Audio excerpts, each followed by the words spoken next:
Welcome to State of Wellbeing, a podcast from South Dakota State University.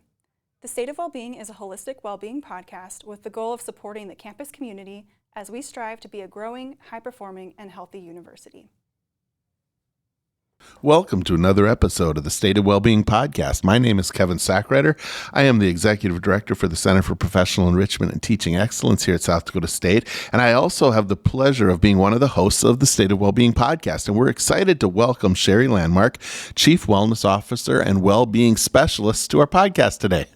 Hi, thanks for having me today, Kevin. Yeah, no, I'm excited to have this conversation. And so our audience is aware, one of the reasons we wanted to have this conversation is we wanted to talk a lot about the work of the Wellness Center and the impact of the Wellness Center on students as well, as long as a number of well-being initiatives. And so that all kind of falls within Shari's umbrella. And so I think we're just going to jump right in and maybe let you tell us a little bit about your role here at SDSU. Sure. We reorganized within Student Affairs in 2003. So with that became University Wellbeing, a new unit under Student Affairs, and the Chief Wellness Officer, my position, became a reality. And then we have another person, Caitlin Walters, is our Wellbeing Specialist, and we help oversee all the university or the wellbeing initiatives across campus with, of course, many collaborations with many other departments and people, because we can't do this alone. But part of University Wellbeing is the recreation and fitness, as we say, side of the house within the Miller Wellness Center, as well as the student health clinic and counseling center. So one of the places I kind of wanted to start our conversation, and I know the idea of dimensions of wellness is very important to the work that you do. And so maybe within that idea of dimensions of wellness, I'll just throw out the question of talking about the role you feel your office and your role has in supporting students here at SDSU. Kind of what do you do? Who do you support? Services that you're most proud to share with us? Ooh, that's a really good question.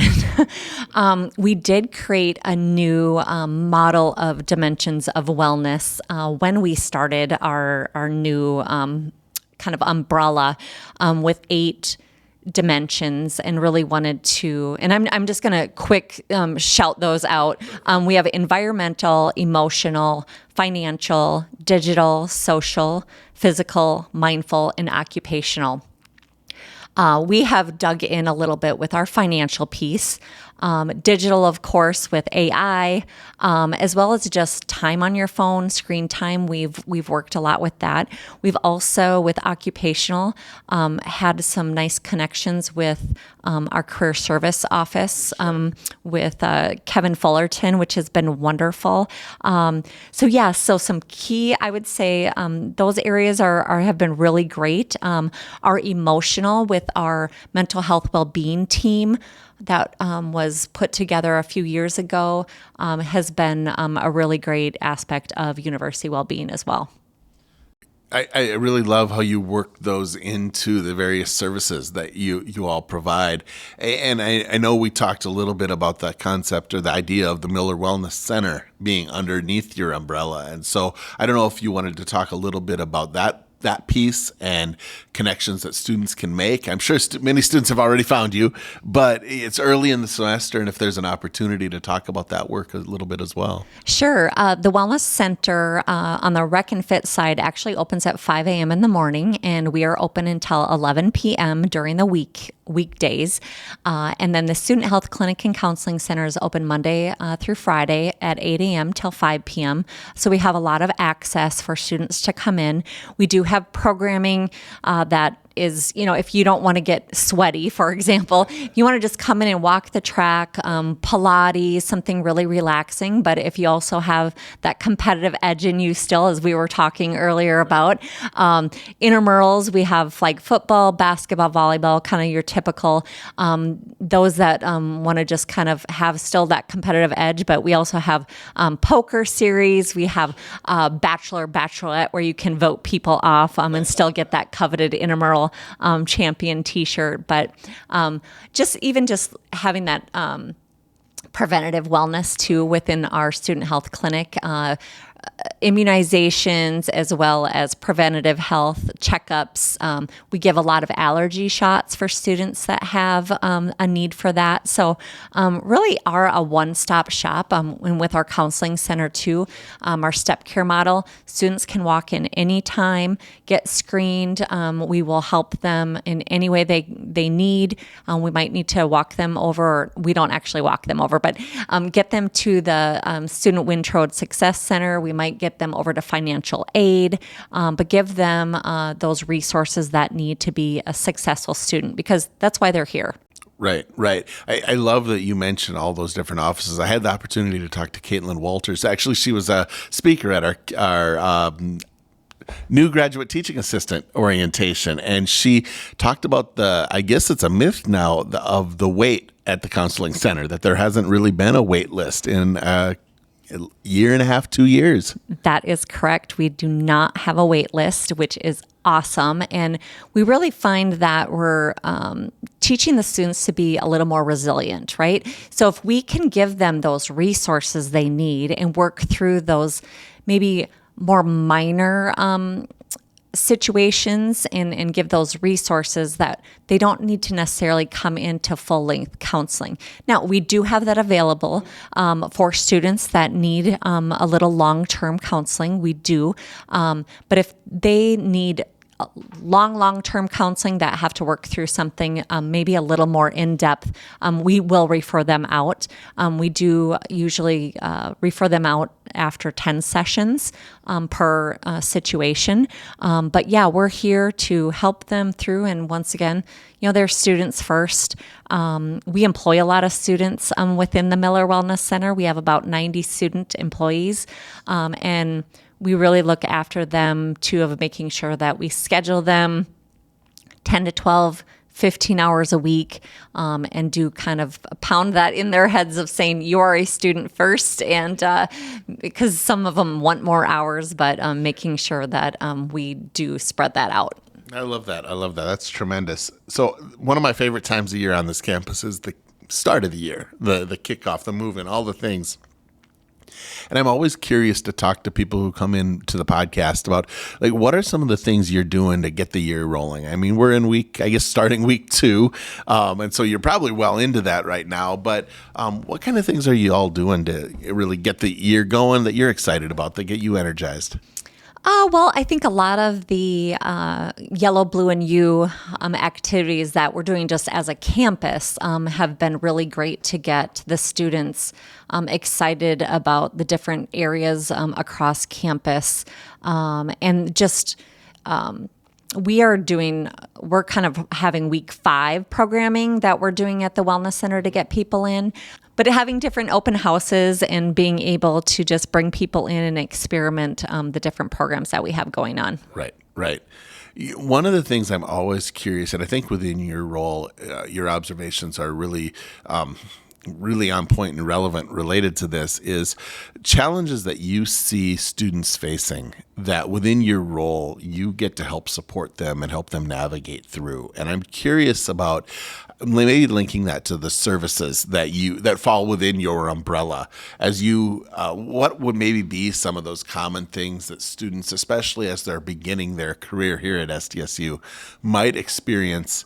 And then how can your office or your role and the umbrella that you oversee, how can it support students as they navigate through that?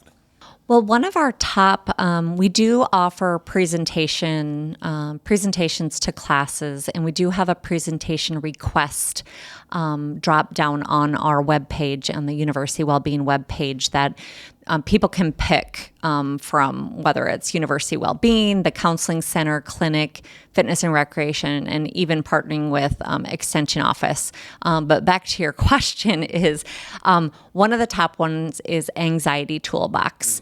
And that kind of comes back to that resiliency, right? So students may come into the Counseling Center and they're maybe just anxious about a class, but we encourage them to maybe go talk to their instructor. And once they talk to their instructor about their class, and maybe get them to an SI lecture, usually that helps. Sleep is another thing.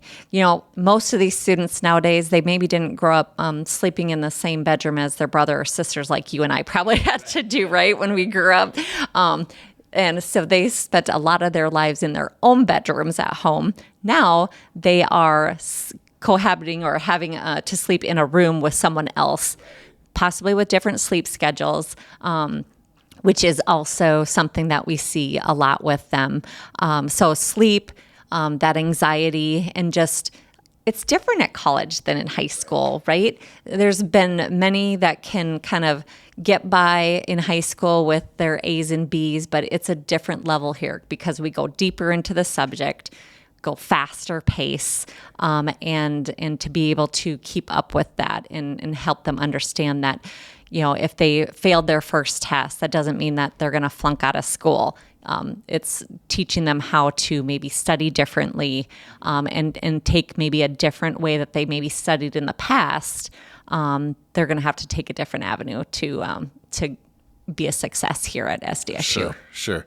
So when you talked about sleep and roommate challenges, that another question kind of came to mind, and I may put you on the spot a little bit, but I think as the Wellbeing podcast kickoff for the year, one of the relevant topics that we really should discuss if we're able to is what about other roommate challenges as they're navigating that new relationship? Are there services or things within your umbrella that if I'm a student and I'm encountering some challenges with a roommate situation that you might be able to refer me to as far as a resource or a place to go to get assistance related to that? Sure.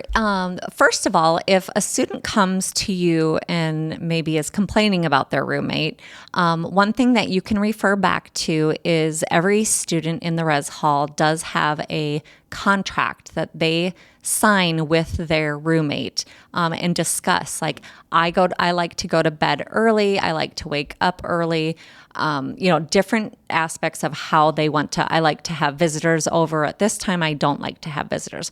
So that's one thing that if they come to us in the wellness center with counseling, we would ask them, have you discussed this with your roommate?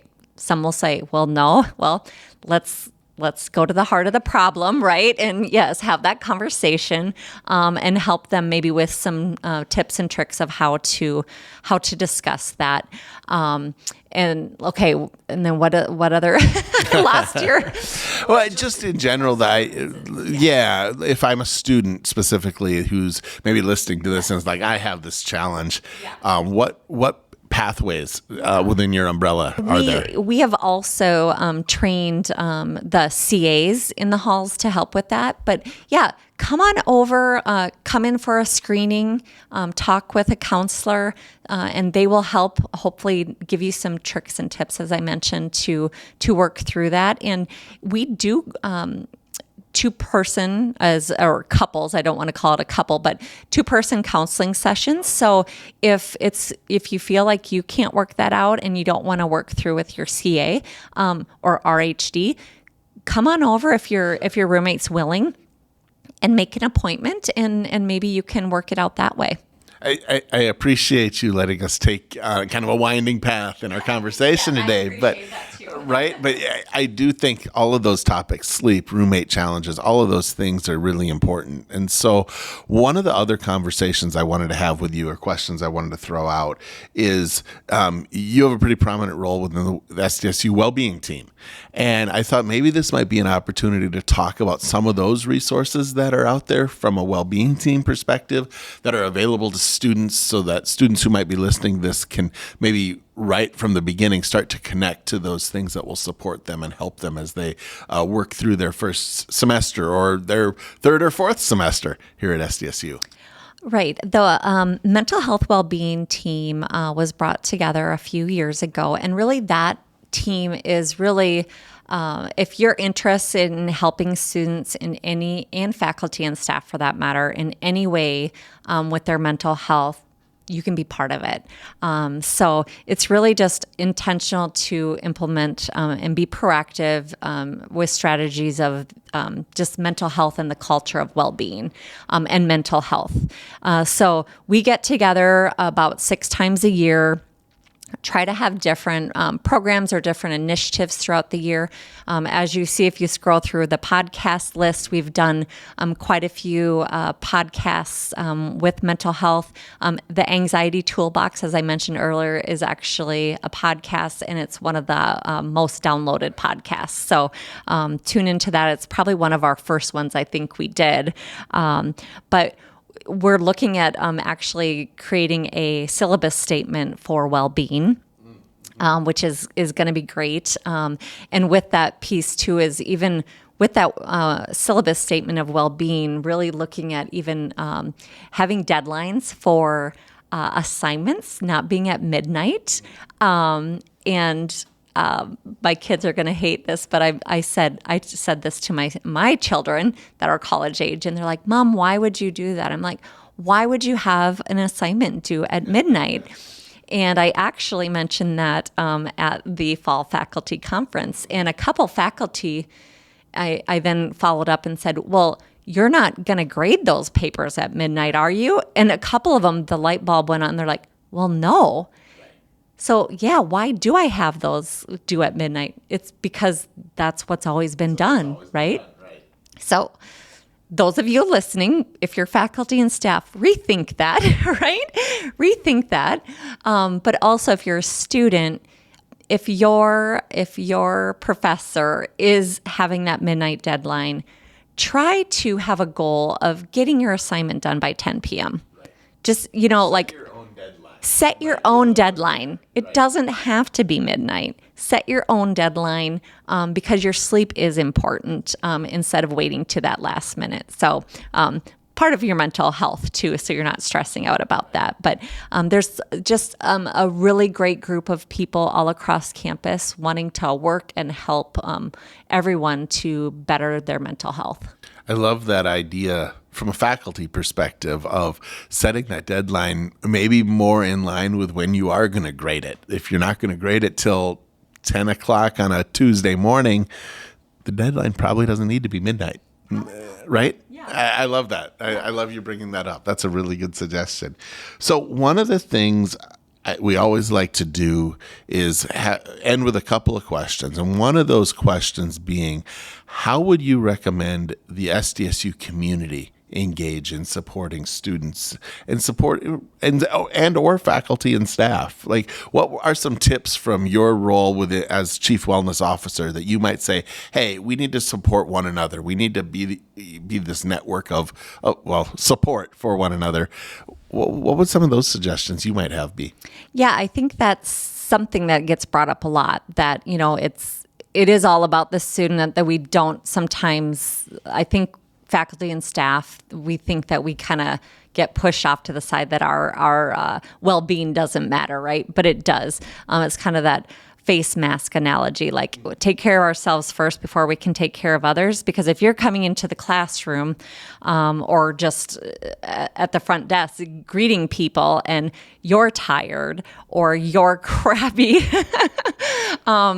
because of whatever, that portrays not a good example for our students, right? But for our students, for our faculty to help with the students, we do have various trainings. Like we have our QPR training, which is question, persuade, QPR, question, persuade, and refer, thank you, that our counselors have. And that just kind of helps with, if you're questioning a student that maybe does seem down and out, you can help them with that.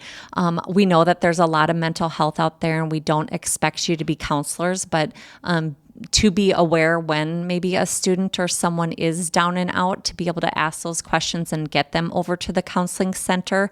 Or if they're sick, maybe they've just not been coming to class and saying, hey, why haven't you been to class? And then also with our Thrive Toolkit, which has been established by Julia Walker and Caitlin Walters through a small grant through American College Health Association, they're going into some classrooms and with the faculty staff and putting together a toolkit that will help you thrive, the faculty and staff thrive, so that you can thrive in the classroom and be successful as a leader into that classroom to help the students succeed too. So we're very well aware that it takes a village, right? And being aware of that. But there's a lot on all of our plates to do that. But we do have to look out for each other and be aware of your colleagues and know when, hey, that person, they just seemed a little off today. I might have to reach out to them and maybe send them a little note or send them a text and, see if they're doing okay. I love that. I think that's such an important, those touch points. Exactly. It's those just day-to-day those little type of touch points too. Little things could just change someone's world. Right. I appreciate you bringing that up. And so we're coming to near the end of our time. But one of the things I always like to do, and you kind of mentioned with the Wellness Center, the 5-week piece. But what are some upcoming events that within your umbrella you might want to share with us or talk about that we could really highlight as far as, I think this podcast is going to be coming out here in early September. So the next month, what do we have to look forward to? Sure. We do have the John Ank 5K that will be coming up on September 13th. And that's a free 5K that will start at McCrory Gardens. And then we will have, on campus, starting actually in White, there'll be the Jack 15 Road Race, which is the oldest road race in the Midwest, which I think it's 60-some years old. But they'll run from White to Brookings, which is kind of an iconic race going on. Kind of ends by the art museum, if I remember right. Yeah, by the Campanile. Yep. So that's a big deal. And then we will be hosting, I believe it's our 3rd annual pickleball tournament the first week in October. So that's a big deal. And we have all levels of pickleball players. So if we've never picked up a pickleball paddle but thought about it, this might be the perfect place. We've got beginners. I've done it a few times. There's this stay out of the kitchen. There's a few terminologies that you could probably Google or something, but yeah. But really there is something ready or something for everyone. I do know too, can't miss this, free access week for faculty and staff, September 13th through the 17th. So you just need to come over to the Miller Wellness Center on the Rec and Fit side, show your ID, and you're able to access the facility at no cost. Well, Shari, thank you so much for coming over and being a part of this podcast. I think it's a great way for us to kind of energize the year, get started with these conversations. So Shari Landmark, Chief Wellness Officer here at South Dakota State University. Again, thank you for being with us, and thank all you for tuning in being a part of our first episode of 2025-2026 of the State of Wellbeing podcast. Thank you for listening to this episode of State of Wellbeing, a podcast from South Dakota State University. This podcast is brought to you by the Mental Wellbeing Team and SD State Health.